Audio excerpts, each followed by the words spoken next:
May mga taong tila parating motivated, parating produktibo, at parating may kontrol sa buhay even kapag wala silang motivation. Pero ano nga ba ang sikreto nila? Simple lang, disiplina. At kung iintindihin mo ang psikolohiya sa likod nito, pwede rin itong magbago ng buhay mo. Maraming tao ang umaasa sa motivation pero ang totoo, motivation starts you, discipline sustains you. At dito pumapasok ang tunay na magic ng human psychology kung paano minoprogram ng utak ang habits, focus at self-control na bumubuo ng isang matatag na disiplina.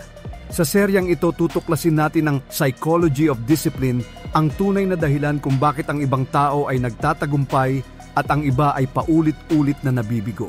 Malalaman mo kung paano gumagana ang utak kapag may temptations, kung bakit ang self-control ay nauubos, kung paano nabubuo ang habits na hindi mo na kailangang isipin, at paano mo pwedeng i-hack ang sarili mong utak para maging disiplinadong tao kahit pagod ka, stressed ka o ayaw mo. Bago tayo magsimula, kung gusto mo ng mga ganitong topic tungkol sa human psychology, emotions at behavior, huwag mong kalimutang mag-subscribe dito sa ating channel para lagi kang updated sa mga bagong kaalamang ibabahagi ko. 1. Ang nakakubling lakas ng disiplina. Maraming tao ang naniniwala na ang disiplina ay para lang sa mga malalakas ang loob, matitigas ang karakter, o yung mga taong natural na masipag. Pero ayon sa psychology, mali iyon. Ang disiplina ay hindi talento, hindi personality, hindi gift.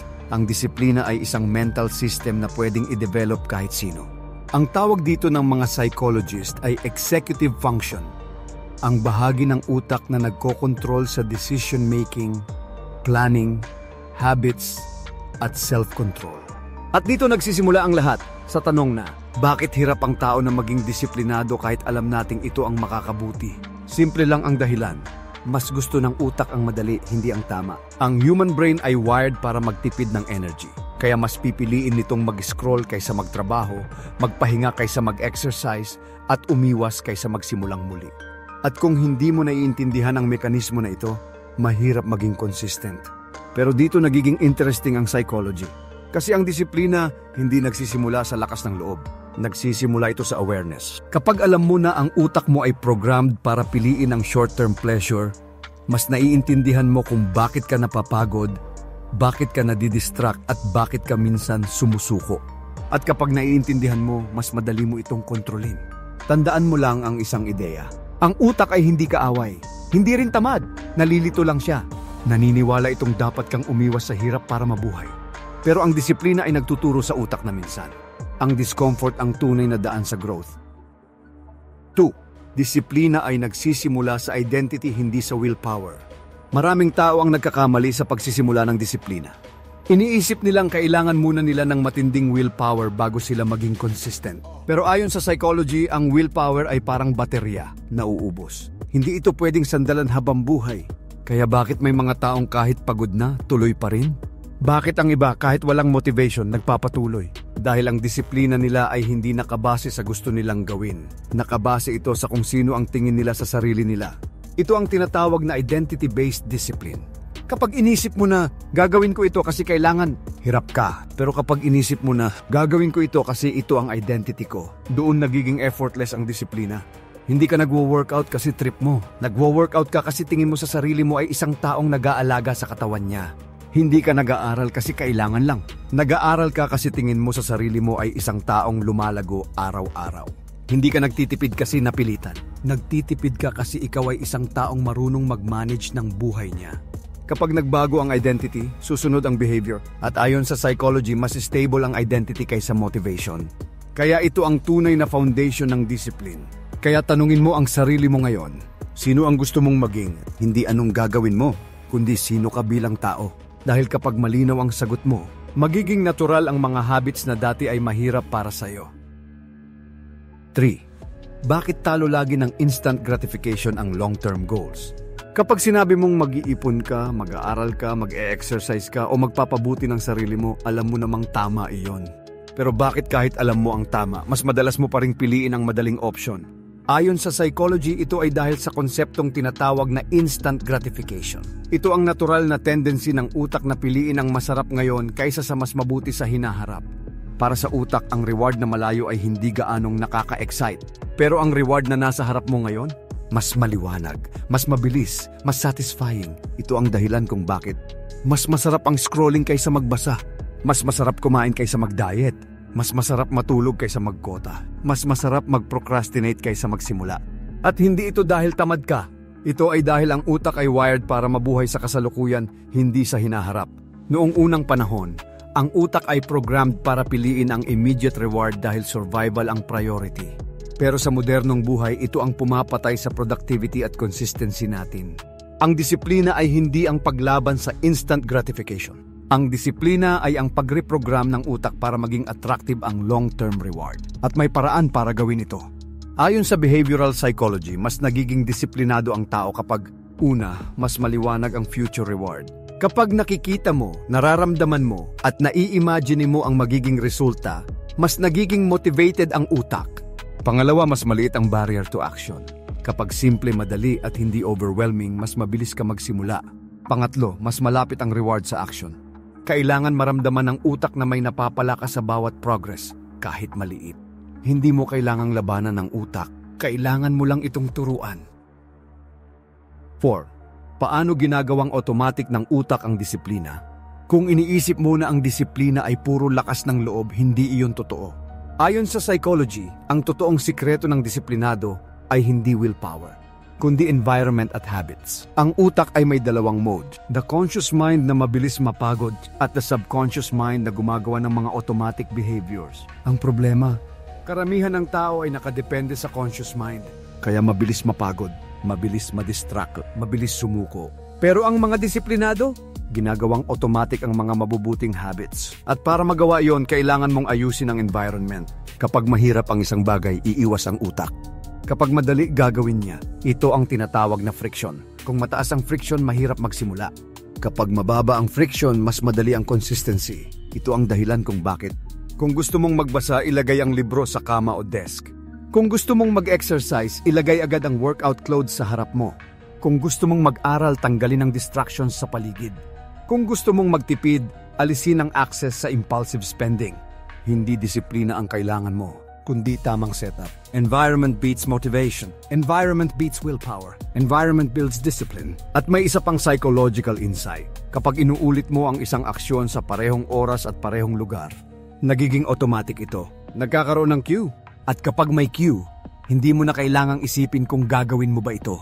Gagawin mo na lang. Sa madaling salita, hindi nagiging disiplinado ang tao dahil malakas ang willpower. Nagiging disiplinado siya dahil inoptimize niya ang paligid at routine niya para magtagumpay. 5. Ang tunay na sukatan ng disiplina ay kung paano ka kumilos kapag wala ka sa mood. Maraming tao ang iniisip na ang mga disiplinadong tao ay palaging motivated, palaging energized, palaging ganado. Pero ayon sa psychology, hindi iyon ang totoo. Ang tunay na disiplinadong tao ay hindi yung parating inspired. Sila yung marunong kumilos kahit wala sa mood. Araw-araw nagbabago ang emosyon, energy at mental state ng tao. Minsan motivated ka, minsan pagod ka, minsan walang gana, minsan overloaded. At dito pumapasok ang konseptong tinatawag na emotional regulation. Ito ang kakayahan mong kumilos ng tama kahit iba ang nararamdaman mo. Sa madaling salita, hindi mo kailangan hintayin ang motivation para magsimula. Kailangan mo lang bawasan ang resistance. Ito ang dahilan kung bakit mahalaga ang microdiscipline. Ito ang ability na gumawa ng maliit na progress kahit kaunti lang ang energy mo.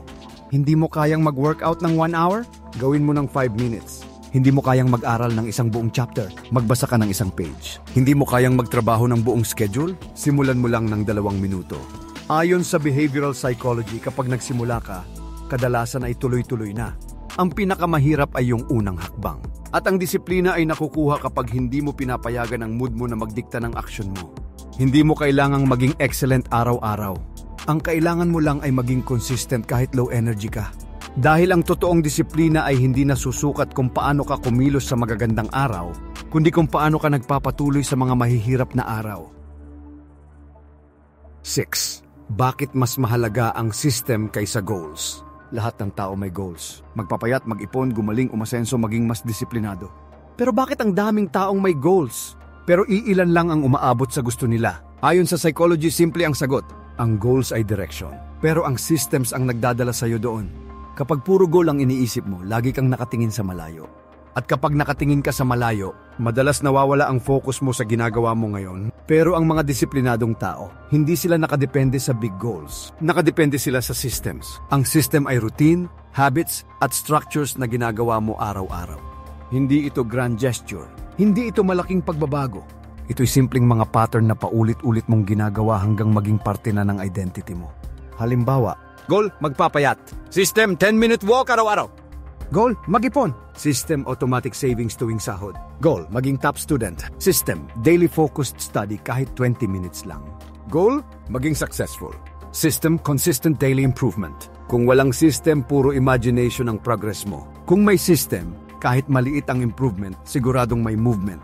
Ayon sa behavioral science, mas tumatagal ang disiplina kapag may structure na sumusalo sa'yo tuwing low motivation ka.